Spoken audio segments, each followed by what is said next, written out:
Mesdames et messieurs, bonsoir chez vous et merci de nous suivre sur BFM, la chaîne au cœur de nos défis. Bonsoir aux auditeurs de la radio Horizon FM qui reprend le son de cette émission. Bienvenue à votre émission au cœur du sport. Aujourd'hui, notre invité est un moine. Eh bien oui, c'est un moine, ça ne vous surprend pas, mais oui, au Burkina, il y a des moines. Un moine dans le Kung Fu, cet art martial chinois que nous avons aimé à la télé et qui se pratique aussi de façon courante aujourd'hui au Burkina.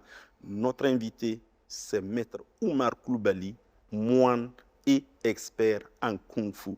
Maître, bonsoir. Bonsoir Madi, bonsoir chers téléspectateurs. Alors, je dis que vous êtes moine, peut-être d'autres disons que Madi raconte sa vie.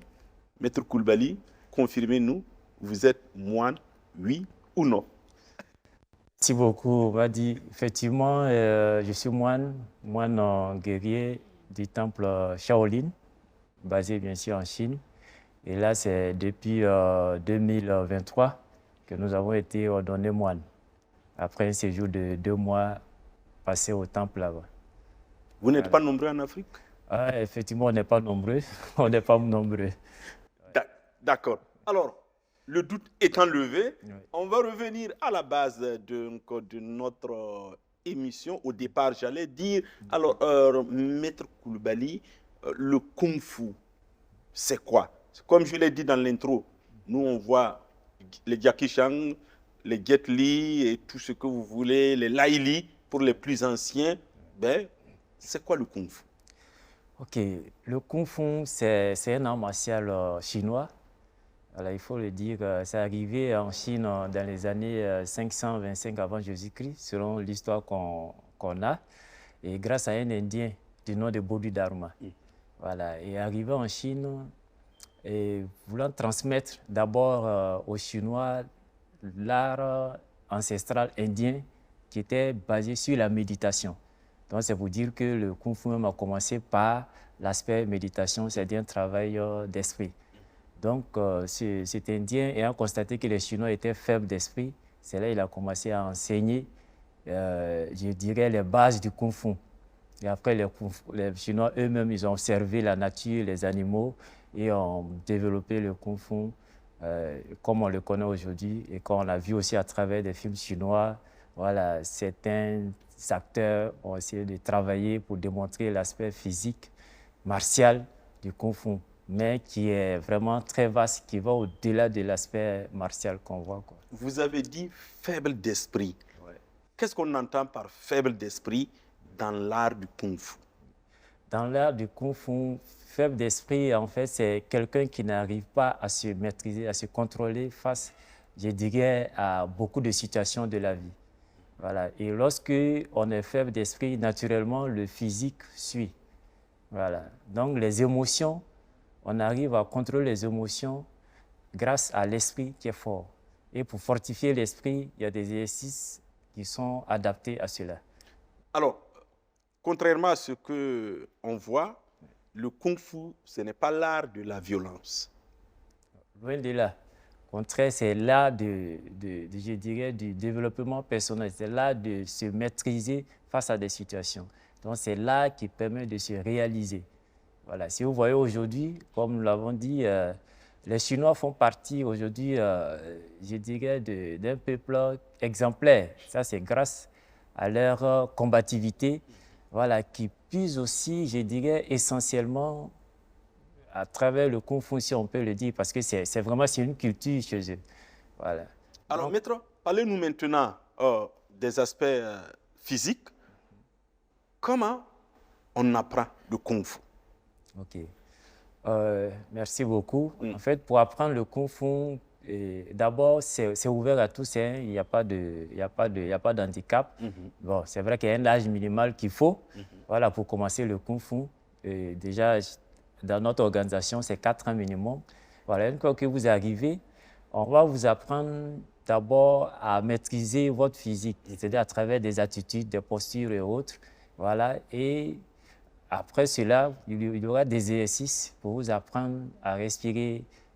Et tout ça, ça vous permet de contrôler vos émotions, de contrôler plusieurs aspects. Et après, on va vous apprendre bien sûr les techniques de défense, voilà, et les techniques d'attaque qui sont des armes que vous allez utiliser en dernier essor. Mais ces exercices vont vous permettre de vous maintenir en bonne santé, voilà, et vont contribuer, comme je l'ai dit, à vous permettre de contrôler ces émotions-là. Alors maintenant, quand on regarde les exercices du Kung Fu, je ne suis pas un technicien, je ne connais pas, mais on a l'impression que vous empruntez beaucoup à la nature, surtout aux animaux. Tout à fait. Comme je l'ai dit, lorsque l'Indien a enseigné les bases du Kung Fu, après, les Chinois ont observé les animaux. Donc, les premiers styles de Kung Fu ont été créés sur la base de l'observation du tigre. Vous allez voir le dragon, qui est un animal mythique aussi, le singe, le cobra, c'est-à-dire le serpent, et tout ça, en fait. Et chaque animal a une expression. Voilà. Donc, il y a une philosophie aussi derrière l'utilisation de ces techniques. Voilà, parce que quand vous prenez le gorille qui est physiquement fort, voilà, donc c'est lorsqu'on veut faire allusion à la force, on va utiliser ça. Si on veut faire allusion à la ruse, on va utiliser cette technique du singe. Voilà, donc l'observation de ces animaux et plein d'autres, bien sûr, voilà, a inspiré ces grands maîtres de Shaolin pour permettre aux hommes, voilà, d'essayer d'imiter ces animaux-là et s'exprimer pour se maintenir en bonne santé et se fortifier, bien sûr, pour aller jusqu'à même une longévité, voilà, selon certaines techniques taoïstes, comme on le dit. Justement, comment justement le Kung Fu, vous l'avez dit, le Kung Fu est plusieurs fois millénaire, 500 avant Jésus-Christ, on a juste fait plus de 3500 ans d'existence. Comment justement le Kung Fu a évolué jusqu'à maintenant? Oui, le Kung Fu, l'évolution, je dirais que ça évolue bien. Voilà, ça évolue bien et il y a plusieurs styles de Kung Fu. Voilà, et qui s'adaptent en fonction de la morphologie et même des régions. Quand on prend la source qui est la Chine, en fonction des régions, il y a des pratiques qui sont adaptées. La Chine qui est vaste, hein, c'est 10 millions de kilomètres carrés. Tout à fait. Oui. Voilà, mais géographiquement, dans la pratique martiale, le nord et le sud sont des termes qui ont été utilisés pour diversifier un peu les différentes formes de pratiques. Où les gens qui sont élancés, ils ont des pratiques qui leur sont propres, c'est-à-dire où ils se sentent bien à l'aise. Voilà. Et les gens qui sont un peu trapus, donc il y a des pratiques qu'ils essaient de se concentrer sur ça pour être plus à l'aise. Toujours est-il que, quelle que soit votre morphologie, vous avez votre compte dans le Kung Fu. Mais tout ça, ça a été codifié. Tout à fait. Et qui sont justement on ne peut pas les citer parce que ça fait 3500 ans, autant demander qui étaient les premiers pharaons, mais qui sont ceux-là, les grands maîtres qui ont codifié et popularisé le Kung Fu? On peut, à travers déjà le cinéma, vous avez les acteurs comme Bruce Lee, voilà, qui font partie des premiers acteurs qui ont essayé de vulgariser le Kung Fu. Mais il faut dire qu'à l'origine, d'abord, le Kung Fu, c'est un art qui s'enseignait dans les familles. Donc, ça fait partie quand même d'un secret pour les Chinois qui ne voulaient pas diffuser. Voilà. Donc, du coup, des grands maîtres, comme je viens de citer Bruce Lee, c'est des gens qui ont eu même des soucis voilà, avec certains grands maîtres en son temps, voilà, qui gardaient jalousement et, voilà, cette pratique. Mais après, avec l'avènement des Occidentaux, bon, la Chine a essayé de s'ouvrir un peu. Donc, il y a eu un peu ces partages. Ça fait qu'ils ont essayé de transmettre, voilà, certaines connaissances. Voilà, mais il faut, selon l'histoire, il faut reconnaître même qu'au sein même de la Chine, au niveau du temple Shaolin, des grands maîtres, je n'ai pas dit le temple a été brûlé plusieurs fois, ça c'est les aspects politiques. C'est ça. Voilà, parce qu'on trouvait que le pratiquant de Kung Fu, il est révolutionnaire parce que c'est quelqu'un qui ne suit pas dogmatiquement, qui veut comprendre, voilà, qui n'est pas dans la politique et pas en ce moment aussi. Les hommes politiques n'admettent pas ça. Donc ça fait que le temple a été plusieurs fois détruit, des maîtres se sont dispersés, se sont retrouvés aussi dans la nature et d'autres ont continué à transmettre petit à petit en fait ce savoir. Et mais ceux même qui se sont expatriés dans d'autres pays, il a fallu après même changer prendre des nationalités pour pouvoir transmettre, j'allais dire, ce secret. Voilà. Mais le fameux temple de Shaolin, bon, qui a beaucoup des milliers de titres dans le cinéma, temple de Shaolin, temple de... etc. Parlez-nous un peu de ce temple-là, de Shaolin, qui est vraiment, j'allais dire, le socle même des arts martiaux chinois. Merci beaucoup. Il faut dire que le temple, il est dans la province de Henan, en Chine, là-bas. Et c'est entre, j'allais dire, des montagnes. C'est vraiment un lieu mythique. Quand vous arrivez à l'endroit déjà... Un lieu d'isolement. D'isolement. D'isolement, okay. Voilà. Et lorsque vous y êtes, vous sentez même que l'énergie, en tout cas, l'atmosphère est propice à la réalisation de soi. Parce que, voilà. Et donc, ce temple, c'est vrai qu'il a été modernisé. Il a été modernisé avec la construction de beaucoup de choses, mais c'est en même temps un lieu touristique qui est visité par des milliers de touristes par jour. Des milliers de touristes par jour. Mais sans y avoir vraiment accès à certains endroits. Bien sûr, bien sûr. Nous-mêmes qui étions logés au temple là-bas, en tant que des étudiants étrangers, voilà, et il y a des endroits effectivement auxquels on n'avait pas accès.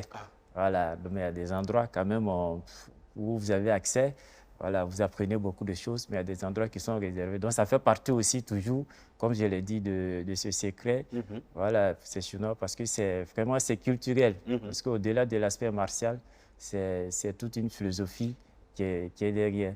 Et vous apprenez beaucoup de choses, en tout cas, au temple là-bas. Ça veut dire qu'il y a une certaine aristocratie qui administre ce temple de Shaolin? Tout à fait, tout à fait. Et tout à fait. Et c'est même visible quand vous allez dans leur organisation, puisqu'il y a le grand maître, qu'on appelle même le père spirituel, et il y a des autres maîtres. Et ça se voit, vous voyez souvent à travers certains films, vous voyez les habillements, les tenues. Voilà, chacun, à travers la tenue, on peut reconnaître voilà, qui est qui. Et dans les actions, par exemple, vous allez vous retrouver au restaurant, mais avant de manger, naturellement, il y a un ordre protocolaire. Donc, vraiment, il n'y a pas de désordre. Chacun connaît sa place. Et tout ça, c'est une forme d'enseignement. C'est une forme d'enseignement. Une forme d'enseignement. Oui. Voilà. Et la nourriture, c'est-à-dire qu'on vous apprend à vous discipliner à travers ce que vous mangez, parce que pour rester en bonne santé, il y a la nourriture qui compte. Par exemple, au temple, il n'y a pas de, bon, j'allais dire des sucreries, tout ce qui est choses, voilà. Oui. C'est des choses, vous n'allez pas consommer, en tout cas au temple là-bas, même la viande. Bon, selon certaines philosophies, voilà, donc donc il y a plein de ces choses, et en plus de cette philosophie de vie qu'on essaie de vous enseigner, maintenant vient l'aspect, j'allais dire, travail physique. Voilà, où après, vous avez même des exercices de méditation qui vous permettent de vous recentrer. Voilà, donc c'est tout un programme vaste qui va commencer à 4 h du matin et terminer à 20h30. Et c'est comme ça, c'est la routine. Voilà. Alors justement Maître, on va rester dans la nourriture parce que Hippocrate disait que toutes les maladies commencent par le ventre, naturellement par ce qu'on mange. Quelle est la place justement de la nourriture, de l'alimentation dans la vie du pratiquant? Oui, c'est très important parce que dans la nourriture, il y a ce qu'on appelle l'énergie, le qi, les Chinois disent le qi. Voilà, c'est vrai que quand on naît, il y a le qi prénatal, il y a le qi environnant, voilà, le qi qu'on a à travers ce que nous consommons. Voilà, donc chaque animal et chaque aliment a son énergie. Voilà, il y a des aliments, je dirais, des aliments, bon, qu'on dirait morts, c'est-à-dire qu'ils ne sont pas énergétiques. Voilà, maintenant, quand vous avez besoin d'énergie, c'est qu'il faut consommer. C'est vrai qu'on ne va pas trop rentrer dans ça, peut-être qu'il y a du domaine des diététiciens. Oui, bien sûr. Voilà, mais en tant que pratiquant, de façon générale, vous savez, si vous devez consommer assez d'huile alors que vous avez une activité physique à faire, vous verrez que vous avez manqué de souffle par moment. Voilà, donc ça, et puis j'ai parlé tantôt du sucre et tout. Voilà, donc en tout cas, au temple là-bas, c'est durant les 2 mois effectués là-bas, pas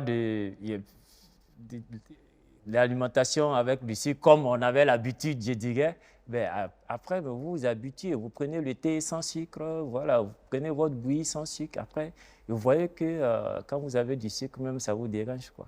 Ça veut dire qu'après, vous vous rendez compte que certaines formes de nourriture, je ne dirais pas sont inutiles, mais n'apportent pas grand-chose au corps. Tout à fait, à part le goût que ça met sur notre langue, Oui. mais aussi avec des conséquences après dans le corps.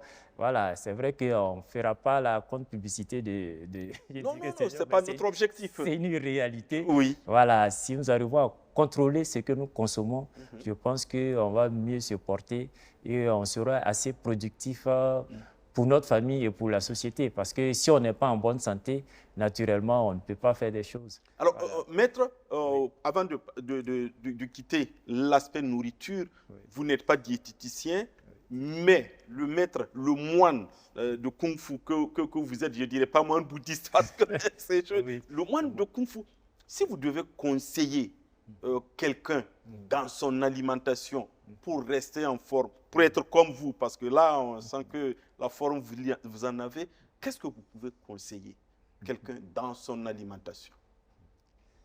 Je dirais d'être à l'écoute d'abord de son corps. Parce qu'après avoir consommé quelque chose, pour être réaliste, c'est dit que les quelques temps qui suivent, normalement, l'organisme réagit. Voilà. Si c'est bénéfique pour toi, tu le sauras. Si ce n'est pas bénéfique, il faut éviter de consommer ces choses. Naturellement, les choses assez graves, comme j'ai parlé des huiles, les sucreries, voilà, et plein d'autres choses. Voilà, c'est vrai qu'il ne faut pas se priver, voilà, de certaines nourritures parce que voilà, mais en étant à l'écoute de son organisme, les heures qui suivent la consommation de quelque chose, vous saurez que telle chose n'est pas bien pour vous. Votre corps vous renseigne toujours après avoir consommé quelque chose. Ça, c'est clair. il faut être attentif seulement et vous le saurez. Et vous le saurez. Ouais. D'accord. Alors, mettre après cet aspect alimentation, alors on voit que chez vous, il y a un certain rigorisme dans la conduite. Le pratiquant du Kung Fu, on le voit rarement, je ne dirais pas s'exposer, mais en tout cas, il passe très souvent inaperçu. Ok, je pense que on dit le serpent qui veut vivre longtemps reste caché. Ça, c'est juste un adage. Voilà. Et l'humilité est une vertu aussi, je dirais, que le pratiquant de Kung Fu doit prôner. Et ça, je pense que c'est une vertu même universelle. Voilà. Il faut rester humble, il faut rester discret. Et c'est cette discrétion qui te permettra de mieux observer et mieux comprendre des choses. Parce que, comme on dit, la science est née de l'observation. On parlait disons, des Chinois qui ont développé le Kung Fu à travers l'observation de la nature et des animaux. Donc, l'observation est la base de tout. Et pour observer, ce n'est pas étant turbulent qu'on peut observer. Voilà. Donc, le pratiquant de Kung Fu doit rester discret, humble, pour mieux contrôler son énergie, voilà, et savoir l'utiliser à bon escient. Mais on voit aujourd'hui que dans nos sociétés, c'est pratiquement tout le contraire qu'on voit. Je ne parle pas des pratiquants, mais je parle même de l'homme de façon générale. C'est le m'as-tu vu? Ce sont des aspects plus ou moins contraires à vos enseignements. Tout à fait. Oui. La philosophie, comme je l'ai dit, du Kung Fu, vraiment met l'accent sur l'humilité. Voilà. Et vous comprendrez que chercher à se faire voir, c'est une faiblesse. Ah oui? Voilà, on pensera que c'est une force. C'est comme quelqu'un qui cherche à faire la violence. C'est pourquoi on puisse le voir. Voilà. Et là, c'est parce qu'il y a quelque part, je dirais, un manque de confiance en soi qui fait qu'on veut créer ce climat sur on n'en a pas besoin. Voilà. Donc, c'est de travailler, en tout cas, pour arriver à ça. Et comme on le dit dans la pratique, notre premier ennemi, il est en nous, c'est notre ego. Il faut travailler à le contrôler, à le dompter. Et à travers certains exercices, en tout cas au niveau du Kung Fu, on peut arriver à ça. Voilà, accompagné de la philosophie qui nourrit l'esprit, comme on le dit, on saura que la violence même, c'est fait pour les animaux et non pour les êtres vivants, quoi. Oui, alors, maître, justement, vous l'avez dit, la violence est pour les animaux, ben, qu'ils le gardent là-bas. Nous allons adopter la sagesse. Mais en l'homme, on nous dit parfois que dans l'enseignement de votre philosophie, du Kung Fu, la philosophie chinoise, on définit l'homme par plusieurs aspects. Sans vous demander de révéler certains secrets, est-ce que vous pouvez un peu nous en parler? Oui, l'homme par plusieurs aspects. D'abord, il faut dire que l'homme est sur la terre et on est entre, je dirais, le ciel et la terre. Voilà. Et l'homme en même temps, il est en même temps, c'est-à-dire on peut nous diviser en ciel et terre. Voilà. Et qui fonctionne à travers ces énergies, en plus des énergies dont j'ai parlé, prénatales et tout ce qu'on a autour de nous. Donc c'est tout ça qui nous définit. Voilà. Et maintenant, la philosophie chinoise qui est basée sur le yin et le yang, c'est-à-dire une chose et son contraire complémentaire, voilà, peut se diviser en plusieurs trigrammes qui va donner des hexagrammes qu'on arrive à utiliser dans toute action de la vie. Donc, toute chose qui va se passer, il faut arriver à te situer par rapport à cette chose et savoir quelle est la conduite à tenir face à cette situation. Voilà. Alors, maître, quelle est la place de l'eau, du feu et du fer dans votre philosophie? Bon, ça fait partie des 5 éléments. Des 5 éléments. Voilà. Oui. Oui. Voilà, c'est une philosophie que le pratiquant doit travailler avec, et même pour arriver vous savez, au Kung Fu, il y a ce qu'on appelle, il y a le côté médecine traditionnelle, voilà, qui rejoint le côté maintien santé. Donc ces éléments, voilà, il faut travailler avec ces éléments qui sont même en relation aussi avec, je dirais, les saisons. Voilà, les saisons. Voilà, les saisons, vous avez l'été, l'hiver, bon, parler un peu comme chose, voilà, ainsi de suite, voilà. Donc, en fonction de ces saisons, il y a ces éléments, parce que chaque élément est lié aussi à un organe du corps. Vous avez le cœur, vous avez le poumon, vous avez la rate. Ces éléments sont liés, c'est-à-dire qu'il y a un lien entre tous ces éléments. L'eau, le feu, tout, il y a chaque organe est lié à un élément. Est lié à un élément. OK. Voilà. Par exemple, le feu, on l'apparente ici au cœur. Au cœur, OK. Au cœur, par exemple. Voilà. Donc, c'est dit que si vous avez une pathologie, vous avez un problème voilà, de cœur, il y a des exercices que vous devez faire, par exemple, pour vous soulager. Voilà. Et dans le corps, il y a ce qu'on appelle les méridiens. Et ces méridiens, c'est dans les méridiens que l'énergie circule pour pouvoir atteindre ces organes du cœur, ces organes du corps. Voilà. Donc, c'est un peu, bon, c'est toute une philosophie, c'est toute une science aussi, c'est un domaine voilà, que les Chinois utilisent voilà, pour se maintenir aussi voilà, en botte. Alors, maître, lors du festival de Kung Fu, le festival Wushu, dont vous vous rappelez, il y a eu des actes extrêmes que nous avons gardés. Alors, Irénée va nous les montrer et vous allez nous expliquer comment on peut, avec la pratique du Kung Fu, arriver à une telle maîtrise. Irénée.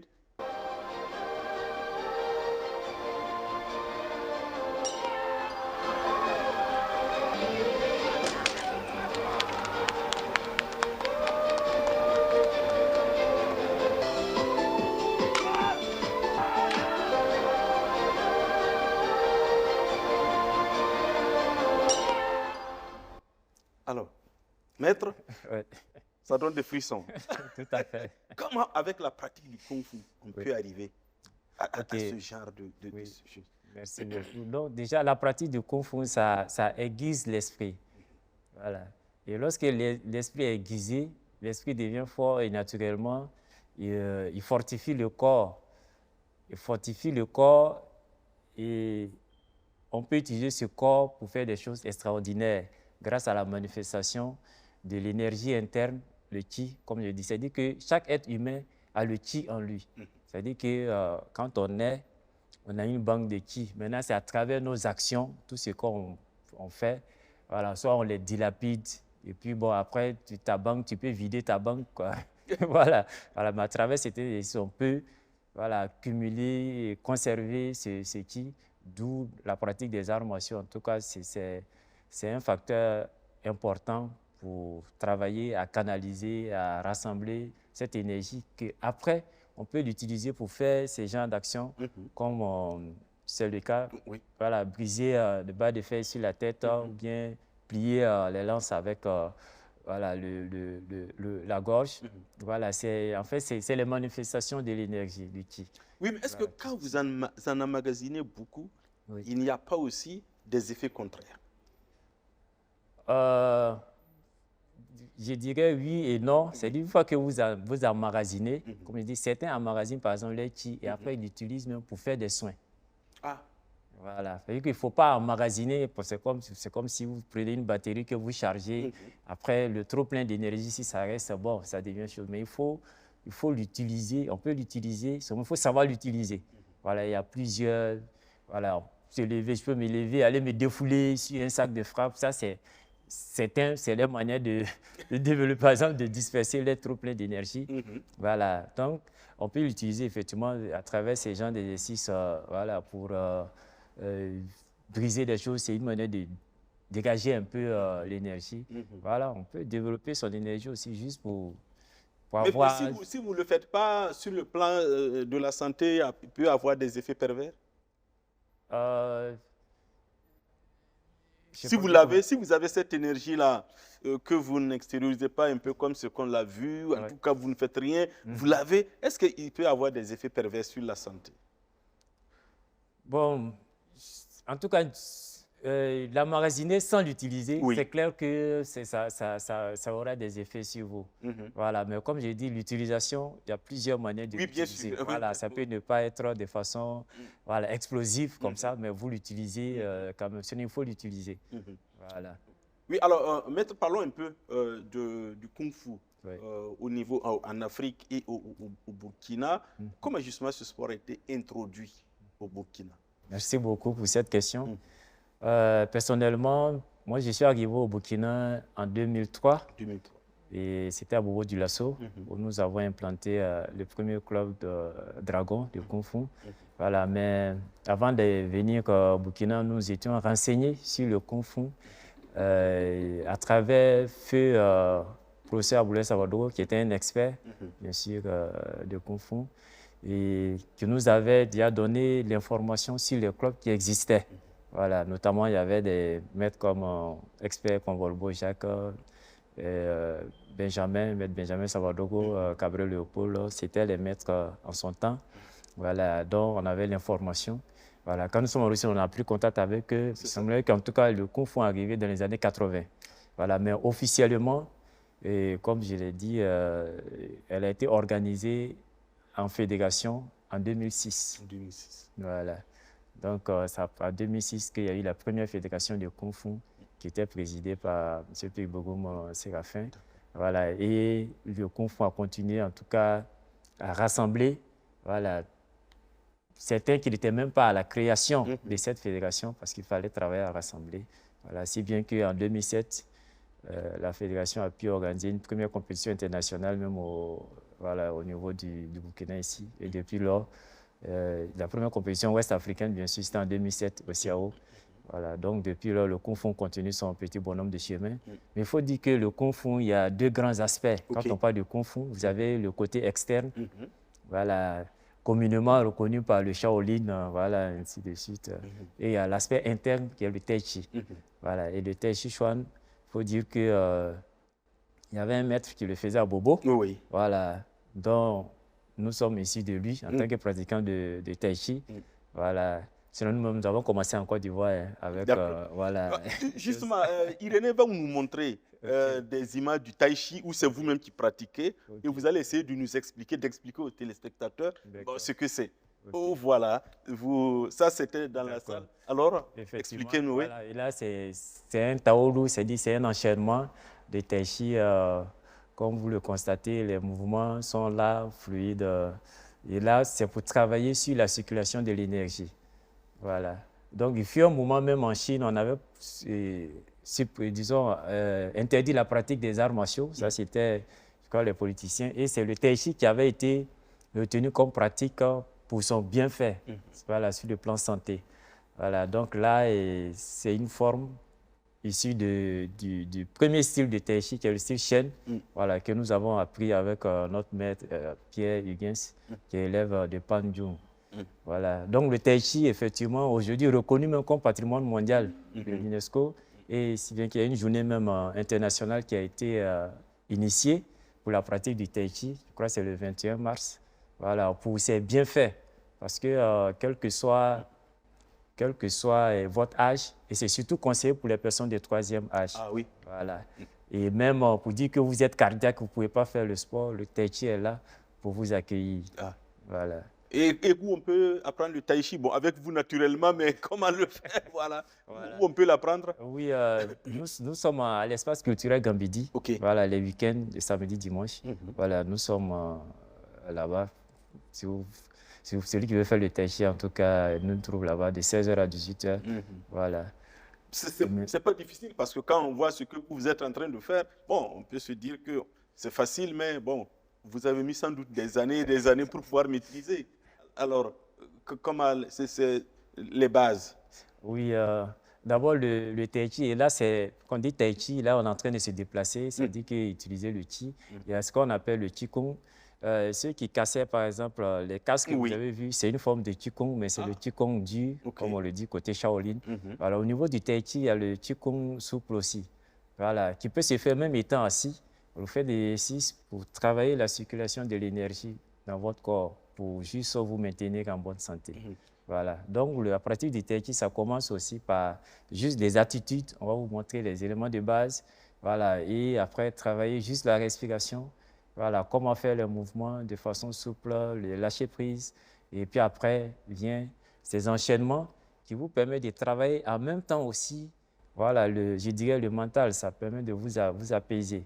Ce qui fait qu'on qualifie souvent le tai chi de yoga en mouvement pour ceux qui connaissent le yoga. C'est comme si vous êtes en train de méditer et vous bougez en même temps. Voilà. Après une séance de tai chi, normalement, vous devez sentir les bienfaits sur le corps et qui peut se prolonger pendant quelques jours, quoi. Oui, mais alors, maître, quand on vous écoute et ce qu'on connaissait, l'aspect populaire qu'on connaissait du Kung Fu, on a l'impression qu'on parle d'autre chose que de Kung Fu parce que les gens voyaient le Kung Fu dans son aspect sauter, taper, mais son aspect spirituel semble dominer cet aspect physique-là. Tout à fait. Pour vous raconter en fait une histoire, et quand j'ai commencé le Kung Fu en 88, ce qui m'avait motivé, c'était je voulais savoir me défendre. C'était la bagarre, parce qu'en son temps, ceux qui ont fait un peu la Côte d'Ivoire, c'est les petits voyous. Pour aller au lycée, souvent, il fallait savoir se défendre, sinon ce n'était pas simple. C'est ça. Voilà, donc c'est ce qui nous a motivés et nous avons commencé. Et après, bon, quelques années de pratique, c'est vrai, quand vous commencez, ce côté violence, ça vous tente, parce que vous avez appris des choses, vous voulez... Voilà, expérimenter, bien qu'il y ait l'aspect philosophique que les maîtres vous inculquent, parce qu'il ne faut pas prendre pour se barrer autre, mais souvent on est tenté. Voilà, mais après, ça vous passe. Ça vous passe parce que vous allez voir que, bon, donner un coup de poing à quelqu'un, ça peut lui coûter la vie sur le champ ou bien quelques jours après. Une fois que tu maîtrises ces choses, c'est dit, mais à quoi bon de chercher à l'utiliser si ce n'est pas nécessaire. Voilà. Et certains exercices même faits naturellement, ça amène l'organisme à un self-control. C'est-à-dire, après toi-même, tu vas te dire, mais cette colère que j'avais, c'est parti où? Bon, c'est-à-dire que ceux qui te connaissaient vont sentir ce changement, en fait, en toi. Et c'est quand ils seront en train de te dire, bon, toi-même, tu te rends compte, tu vas te dire, ah bon, effectivement, peut-être que chaque mois, je faisais la bagarre, mais ici, là... Voilà, donc ça aussi, c'est le côté mystérieux, je dirais, en griffe du Kung Fu. Mais il y a des exercices qui sont dedans naturellement. Voilà, pour quelqu'un qui est truand ou bien quelqu'un qui est... Naturellement, les enfants sont débordants d'énergie. Voilà, donc à travers la pratique, ça va les amener à canaliser cette énergie et voilà, les utiliser à bon escient, quoi. Mais justement, parlons des enfants par rapport à certains. Aujourd'hui, il y a certains parents, quand ils sortent, ils ne savent pas, sont au travail, mais ils sont plus à la maison parce qu'ils ne savent pas ce que l'enfant est en train de faire. Bon, certains, même jusqu'à un certain âge, c'est compliqué. Est-ce que le Kung Fu peut être une solution? Oui, c'est le Kung Fu peut être une solution parce que par définition, même Kung Fu, même, ça veut dire recherche de la perfection. Recherche de la perfection. Recherche de la perfection. Okay. Donc, dans toute activité qu'on fait, c'est recherche de la perfection. Donc, c'est-à-dire, on est dans la vie, s'il y a des difficultés, on recherche la solution. Voilà. Donc, pour des enfants, comme je l'ai dit, qui aujourd'hui, par les avènements des réseaux sociaux, voilà, et ça fait que, bon, situation oblige aussi, les activités des parents font que les parents ne sont pas là, et donc les enfants s'éduquent à travers les réseaux sociaux et autres. Mais amener un enfant dans un club de Kung Fu, déjà, il va apprendre certaines valeurs du Kung Fu. Je dirais les arts martiaux en général, mais particulièrement du Kung Fu que nous maîtrisons mieux. Voilà, il va apprendre des valeurs qu'on leur enseigne. D'abord, parce que c'est vrai, c'est un art martial, mais c'est pas... Tu vas apprendre peut-être à te battre, mais c'est te battre contre les premiers ennemis qui sont en toi. Et après, maintenant, l'autre aspect, ça vient. Voilà, donc, vous allez sentir après, d'abord, ça occupe le temps de l'adepte. Voilà, les 2 séances pédagogiques de 2 heures au moins par semaine, ça fait 4 heures. Ce temps que l'enfant prend dans un club d'arts martiaux, ça l'occupe sainement. Donc, pendant ce temps, il n'a pas le temps d'aller peut-être sur les réseaux, sur des réseaux pour d'autres... Voilà, je ne dis pas que les réseaux sont négatifs, voilà, mais c'est la mauvaise utilisation du réseau. Ou bien pour ceux qui ont des amis peut-être qui ne sont pas fréquentables, ils ne vont pas aller là-bas. Et ils auront l'occasion d'apprendre des choses qui, après, même en dehors du club, voilà, ils peuvent les utiliser. Et ça va les forger, ça va fortifier l'esprit et ça va développer en eux, en fait, cette qualité humaine, voilà, qu'on recherche. Voilà. Oui, alors, maître, vous avez toujours insisté sur un mot. L'homme, votre premier ennemi, c'est vous-même. Pourquoi cette insistance-là dans la pratique du Kung Fu? Oui, on insiste sur ça parce que quelqu'un qui doit, quand tu vas faire du mal, en principe, la décision vient de toi-même. Donc, c'est-à-dire qu'il y a quelque chose à l'intérieur de toi voilà, qui t'amène à faire, donc, à agir comme ça. Voilà. Donc, dans la pratique du Kung Fu, on va parler peut-être des émotions. Voilà. Il y a la colère qu'il faut arriver à contrôler, même la tristesse, même la joie. C'est-à-dire que l'excès de joie, en fait, tout excès, en tout cas, a des conséquences négatives. L'excès de joie est négatif. C'est négatif parce que voilà, ça peut t'amener à une crise, à un problème de cœur. Voilà, parce que, voilà, donc, toute émotion à un certain niveau a une conséquence négative. Ça rentre un peu tout dans la philosophie de Yin-Yang qui est très, très vaste. Voilà. Donc, à travers certaines, disons, cette philosophie et certains exercices, amener voilà, l'adepte à prendre conscience, savoir que quand tu vois que telle chose est en train d'arriver à tel niveau, par exemple, la colère peut-être ça va se manifester par ta respiration et tout. Qu'est-ce qu'il faut faire peut-être pour contrôler, pour apaiser ta colère? Il faut respirer de telle façon, voilà, et ainsi de suite. Ou bien il faut quitter les lieux pour éviter peut-être d'agir. Voilà, donc il y a tous ces aspects voilà, qui sont enseignés en fait à l'enfant pour ne pas avoir à commettre un acte et puis après être en train de le regretter. Mais justement, pourquoi vous organisez des combats alors? Justement, donc ces combats qui sont organisés déjà, des combats techniques. Oui, bien sûr. Voilà, puisque vous apprenez aux enfants des techniques de combat. Oui. Voilà. Et comme je l'ai dit, le pratiquant dans ses débuts sera tenté d'aller expérimenter ces choses dehors. Maintenant, tu donnes l'occasion de les expérimenter d'abord à l'entraînement. C'est-à-dire que tu as un partenaire qui n'est pas un adversaire. Oui. Voilà. Tu expérimentes tes techniques sur lui. Voilà. Et là, la maîtrise de soi commence par ça. C'est-à-dire que tu peux porter un coup, mais un coup contrôlé. Je peux porter le coup pour détruire, mais je le contrôle. C'est une forme de maîtrise de soi. Déjà, on travaille à calmer un peu ses ardeurs. Ça, c'est déjà l'entraînement. Ça fait partie des petites techniques qui amènent l'élément à se contrôler naturellement. il peut arriver que tu perdes ou que tu gagnes. Si tu as perdu, après le combat, on fait des accolades, même c'est des esprits de fête. C'est pour dire que dans la vie, on ne gagne pas toujours. Voilà, même si tu as perdu, c'est que tu gagnes quelque part, mais il faut méditer sur qu'est-ce qui n'a pas marché pour pouvoir améliorer ça. Donc, c'est dit que et les compétitions, c'est pour cultiver l'esprit de compétitivité en l'adepte. Voilà, c'est vrai, le résultat compte, voilà, mais ce que ça apporte à l'adepte, c'est le plus important.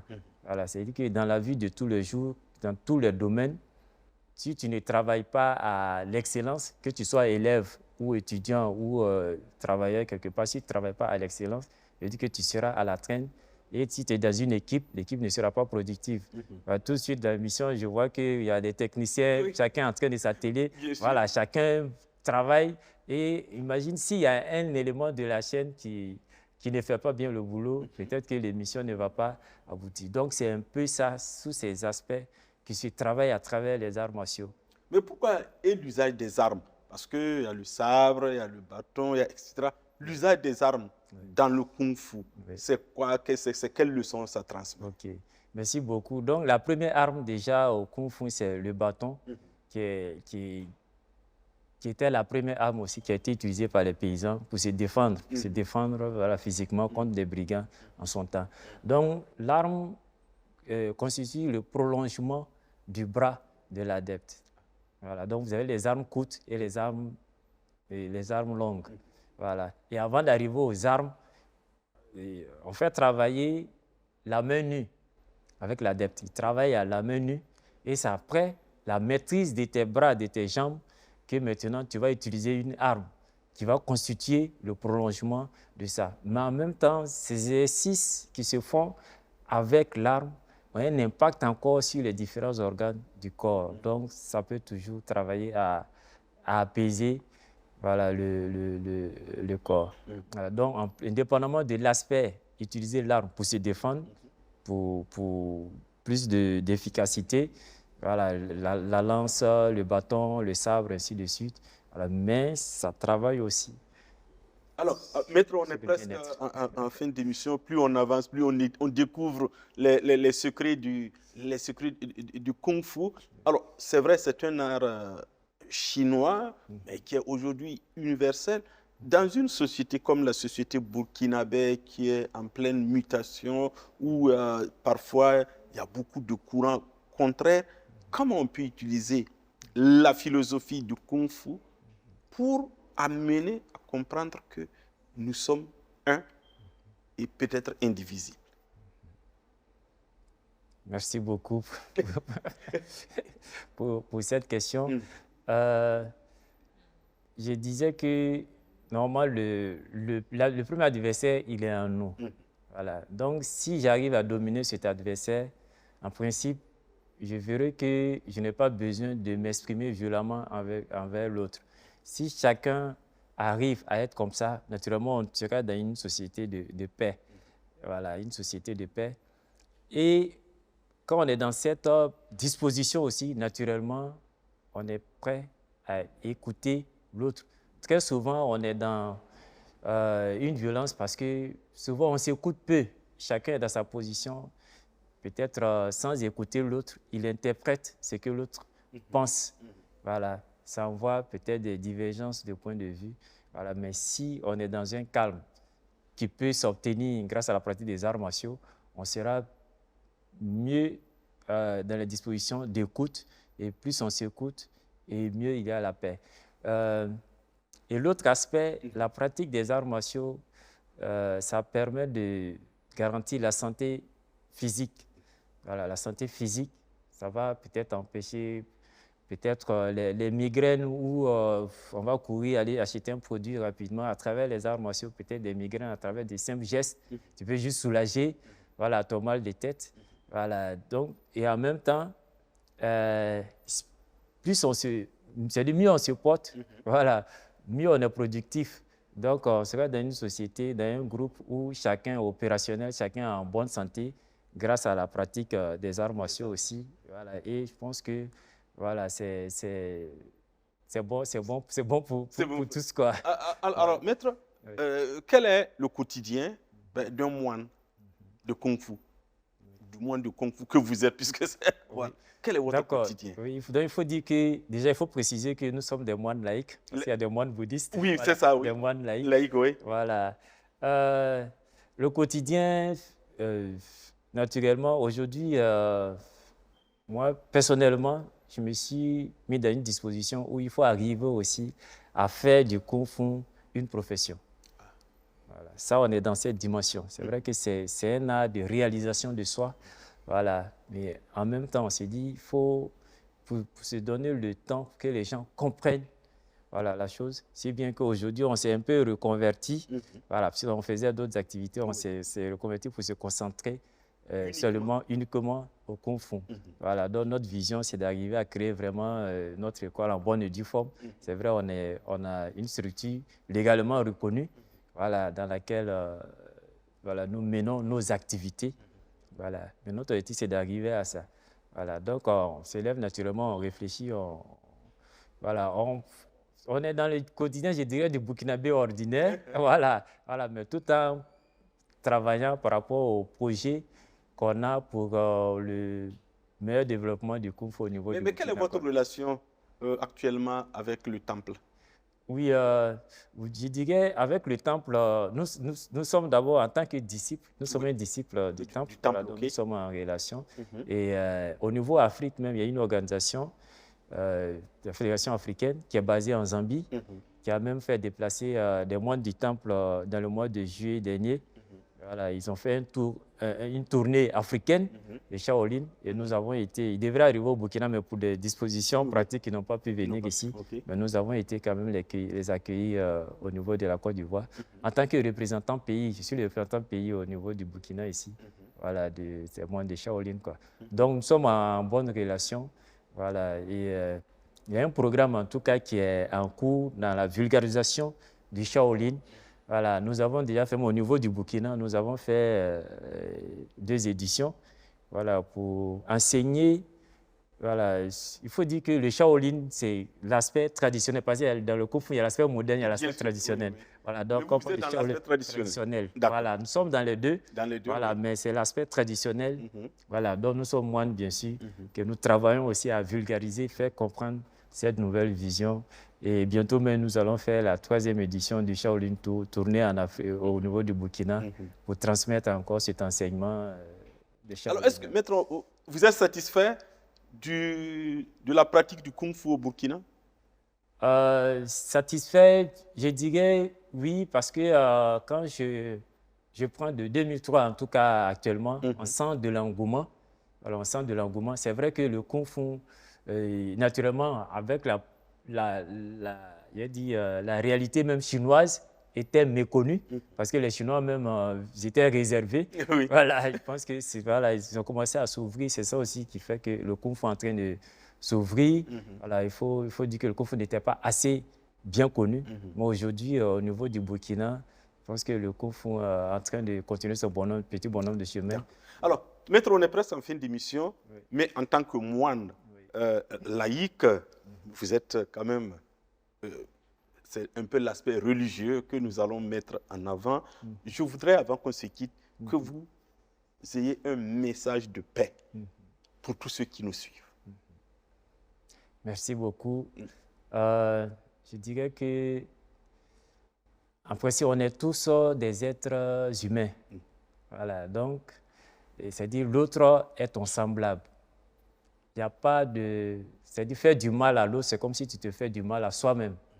Voilà, donc je pense que lorsqu'il y a une divergence de point de vue, toujours chercher à s'asseoir, s'écouter, trouver la solution. Parce que la violence, c'est fait pour les animaux. Mais naturellement, personne ne doit laisser autrui venir lui arracher son bien sans réagir. Voilà, je pense que ça fait partie des derniers recommandements même du pratiquant d'arts martiaux, pour ne pas dire de Kung Fu. Voilà, ben, il faut tuer avant de se faire tuer. Ah oui? Ah oui. Voilà, donc il faut être homme de paix. Voilà, mais il ne faut pas laisser aller jusqu'à l'extrême. Voilà, donc je souhaite que chacun travaille en tout cas, à tuer l'ego qui est en lui, à combattre l'ego qui est en lui, voilà, pour garder une société de paix. Et dans une société de paix, normalement, on n'a pas besoin d'usage de violence. Voilà. Merci, Maître Oumar Coulibaly. Vous êtes moine laïque de Kung Fu. Alors, vous êtes disciple du temple de Shaolin. En tout cas, comme vous l'avez dit, au Burkina, on vous compte sur le bout des doigts. Merci de nous avoir rendu visite dans cette émission Au cœur du sport. En tout cas, j'espère que ceux qui vont vous suivre vont prendre quelque chose de positif puisque vous avez terminé par un message de paix. Merci, maître, d'être venu. Alors, on est en fin d'émission, chers téléspectateurs et auditeurs de Horizon FM, téléspectateurs de BF1, cela s'entend. Merci à Irénée Nana et à toute l'équipe de réalisation. Merci à Stéphanie Toué, notre chef d'édition. Le champion, c'est celui qui croit en lui-même quand personne ne le croit. Force et courage à vous qui vous battez sous la chaleur et le vent pour que nous puissions justement parler de Kung Fu et de paix avec Maître Oumar Coulibaly. Alors, sur ce, on se donne rendez-vous vendredi prochain pour une autre émission, pour un autre numéro de votre émission Au cœur du sport. Au revoir.